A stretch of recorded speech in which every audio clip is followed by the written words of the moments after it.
Today we have a 800-ton container shear ready for shipment, and we will complete the final factory test on this machine.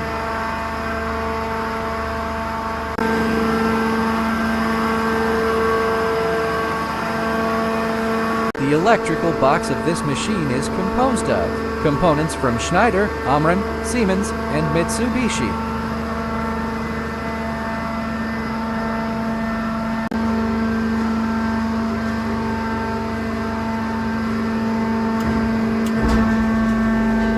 This is the wire block we used for today's test.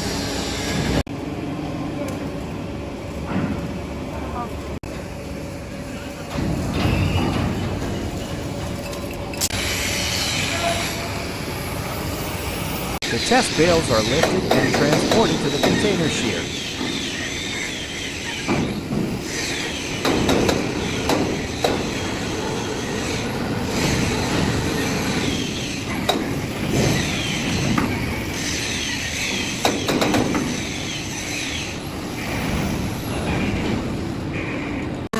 Start up.